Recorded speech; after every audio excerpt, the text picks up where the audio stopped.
So guys আসসালামু আলাইকুম, সবাই কেমন আছেন? তো আশা করি ভালো আছেন, আমরাও ভালো আছি। তো এদিকে আমার শ্বশুর বাসার ধান কাটা শেষ, ওই ধানগুলো আজকে আসবে ওই জায়গায়।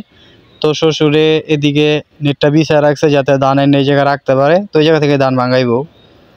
তো এই জায়গায় যে নেটটা বিছানো দেখতেছেন, এই জায়গায় ধানগুলো আসবো। তো আসলে এই জায়গায় ধানগুলো রাখা হইব, এই জায়গা থেকে ধানগুলো ভাঙানো হইব এবং এই জায়গা থেকে বস্তা বড় হইব। তো আমরা এই ধানের জন্য অপেক্ষা করতেছি, এই জায়গায় বসে রয়েছি। আর এই নেটটা বসাইছে আমার শ্বশুর, দানা সেই জায়গায় রাখবো তার কারণে। তো ওদিকে দাদি বসার কাছে পেয়ারা ধরছে, মায়া করতেছে চলো একটা ভিডিও করি পেয়ারার। তো ওই যে দেখতেই পারতেছেন যে গাছের পেয়ারা এখনো করা, বড় হয় নাই। বড় হইলে অবশ্য তো খাওয়া যেত, এটি একবারে করা পেয়ারা। তো এই যে দেখেন আমি আবার হাত দিয়া ধরলাম পেয়ারাটা। আর এদিকে একটু সময় আমরা পাস করতেছি, যত ধান গুলাইতে দেরি হইতেছে। তো কিছুক্ষণের ভিতরে আইসা পড়বো ধান। তো দেখতে পারতেছেন যে গাছ ভরা পেয়ারা ধরছে, যাক মাশাআল্লাহ। যদি কোনো সময় কপালে থাকে আবার খাইতে পারবো।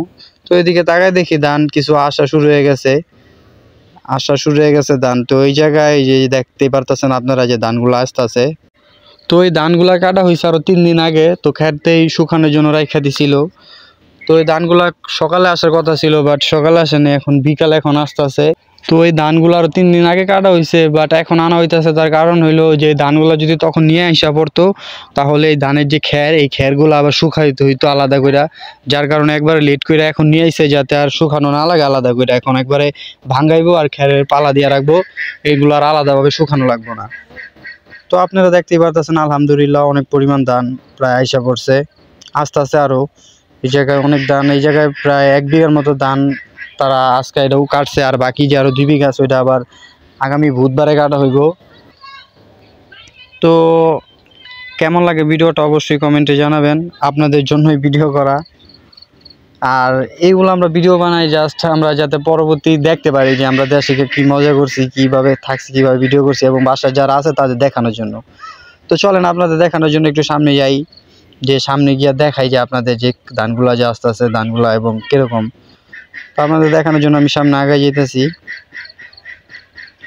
তো এই যে দেখতেই পারতেছেন যে এদিকে প্রচুর পরিমাণ ধান আইছে, আরও আস্তে আছে। তো এই ধান যখন সব আইসা পড়বে একবারে, তারপরে মেশিনে আইনা মেশিনে ধানগুলা ভাঙানো হইব। তো এই যে দেখতেই পাচ্ছেন আলহামদুলিল্লাহ মাশাআল্লাহ ধানগুলো অনেক সুন্দর হইছে। তো ধানটা আমি চিনি না অবশ্য, তো যেহেতু চিকন ধান, যার কারণে বললাম যে সুন্দর হইছে, বা এই চালগুলো অনেক ভালো হইব, চিকন চাল। তো এদিকে কিছু আডি পড়ে গেছিল, এই আডিগুলো আমি আবার তুইলা উপরে ঠিক করে দিতেছি, যেহেতু ওই আডি নিচে পড়তেছিল, ওই জায়গা থেকে আবার চালগুলো পড়ে যেতেছিল। তো এটি আমি আবার আস্তে আস্তে গুছে উপরে দিয়ে দিলাম। তো যাক আলহামদুলিল্লাহ অবশেষে সব ধান আইসা পড়ছে। তো এখন মেশিন আসার পালা, মেশিন আইলে ধানগুলা ভাঙানো হইব। তো এই যে দেখেন মাশাআল্লাহ কত সুন্দর ধান হইছে। তো আমি এর আগে এরকম ভাবে দেখি নাই। তো মেশিন আইতে আইতে সন্ধ্যা হয়ে গেছিল, যার কারণে আমি আপনাদের যেহেতু বলছি ভিডিও করে দেখার মতো, সন্ধ্যাবেলায় ধান ভাঙাইতেছিল। তো আমি আপনাদের জন্য ভিডিও করে রাখতেছি যে আপনারা যাতে দেখতে পারেন। তো যেহেতু সন্ধ্যা হয়ে গেছিলো, তার কারণে ঠিক মতো আপনাদের দেখাইতে পারতেছি না। তারপরে যতটুকু পারছি আপনাদের দেখাই। গ্রাম অঞ্চল, যার কারণে রাত্রেবেলা এমনি অন্ধকার, তো আরও অন্ধকার। তো যাই হোক কিছু একটা লাইট লাগাইছিল কোনো রকম, ওই লাইট দিয়েই ধানগুলা ভাঙানো হইতাছে। তো অন্ধকার আবার রাত করে ভাঙাইতে আসছিল, যার কারণে হইতে পারে আপনাদের দেখতে অসুবিধা হইতেছে। তো এই পুরা ধানগুলা ভাঙানো হইলে এই জায়গা থেকে ধান বিক্রি করবো, অবশ্যই কিছু খাওয়ানোর জন্য রাখবো। তো খাওয়ানোর ধানগুলা দাদি বলছে যদি নাকি সিদ্ধ করা হইব, তো সিদ্ধ করবো যখন না তখন আপনাদের দেখাবো। তো আপনারা দেখতেই থাকেন যে ধানগুলা কিভাবে ভাঙাইতেছে। তো আগামী বুধবারে ধান কাটার কথা, যদিও ওই ধানগুলো কাটানো হয় তাহলে আপনাদেরকে ওই ভিডিওতে দেখাই দিব। যদি সকালে ভাঙায় তাহলে তো আপনারা ওই ভিডিওতে স্পষ্টভাবে দেখতে পারবেন যে কিভাবে ধান ভাঙানো হইতাছে। তো এটার ভিতরে আপনাদের আমি যতটুকু পারলাম দেখাইলাম। তো অবশ্যই মন্তব্য করবেন যে কীরকম লাগতেছে। তো এই দেখতেই পাচ্ছেন এদিকে অনেক পরিমাণ ধান কমে গেছে। তো এগুলো সবই ভাঙানো হইব। সব ভাঙানোর পরে এই জায়গাটা ওজন করা হইব কতটুকু ধান হয়েছে। তারপরে বাড়ির জন্য কিছু ধান রাইখা বাকি ধানগুলো বিক্রি করে দিব। এবং আরও যে 2টা ক্ষেত আছে ওই ধানগুলো কাটা হইলে ওইখান থেকেও কিছু খাওয়ার জন্য রাইখা বাকি ধানগুলো বিক্রি করে দিব। তো এই যে আমার শ্বশুর বস্তা ধরে রাখছে, এদিকে তারা ধানগুলা ভরতাছে। তো দেখতেই পাচ্ছেন যে এদিকে ধান প্রায় শেষ, ওদিকে আর কিছু ধান আছে। তো এই ধানগুলা শেষ হয়ে গেছে। তো ভাত খাইতেছিলাম, এদিকে আইসা দেখি তারা ধান ধুইয়া সিদ্ধ বসাই দিছে। তো ওইদিকে আমিও বইসা একটু এন্টি রইলাম। তো দেখেন কিভাবে ধান সিদ্ধ হইতেছে। তো দাদি বলতেছে রাত করে সিদ্ধ বসাই দিলে ভালো হইব, সকালে উঠে এগুলো শুকাইব। আর সকালে সিদ্ধ করলে অনেক সময় লাগবে, যার কারণে রাত্রেবেলায় সিদ্ধ বসাই দিছে। তো আমি ভাত খাইতেছিলাম, যার কারণে ধানটা যে ধুইছে ওই ভিডিওটা দেখাতে পারি নাই, দুঃখিত। তো দেখতে থাকেন আমরা ধানগুলো দিকে সিদ্ধ করতেছি, ভিতরে তাপ দিতেছি, প্রায় অনেক পরিমাণ তাপ দিতে হয়। এই জায়গার ভিতরে প্রায় 2 মণ ধান আর কি সিদ্ধ করা হইতাছে। তো 2 মণ করে সিদ্ধ করা হয়, আর বাকিগুলো তো রাখছে বিক্রি করার জন্য। তো দেখতে থাকেন আমরা এদিকে ধান সিদ্ধ করি, আপনাদেরকে পুরো ভিডিওটা দেখানোর চেষ্টাই করতেছি। তো কেমন লাগে অবশ্যই কমেন্টে জানাবেন। তো এদিকে ধান সিদ্ধ হইতাছে, আমি, মায়া, দাদি, দাদা আমরা ভিতরে লার্কি দিতেছি যাতে আগুন ঠিকঠাক মতো জ্বলে। তো আমি আবার একটু এন্ট্রি নিয়ে নিলাম।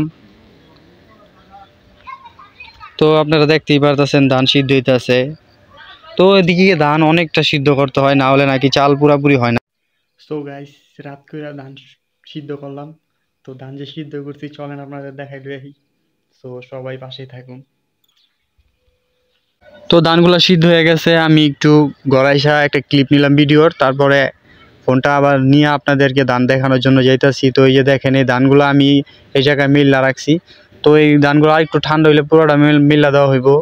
তারপরে ধানটা পুরোটা একসাথে জড়ো করে এই জায়গায় ডাইকে রাখা দেওয়া হইব, তারপর সকালে এগুলো রোদ্রে শুকানো হইব। তো যেহেতু সকালে আমরা দেরি করে ঘুম থেকে উঠি, সকালে দেখাইতে পারবো কিনা জানি না, তো আপনাদেরকে যতটুকু পারবো দেখাইতেছি। যে দেখেন আমি আবার একটু এন্ট্রি নিয়ে নিলাম।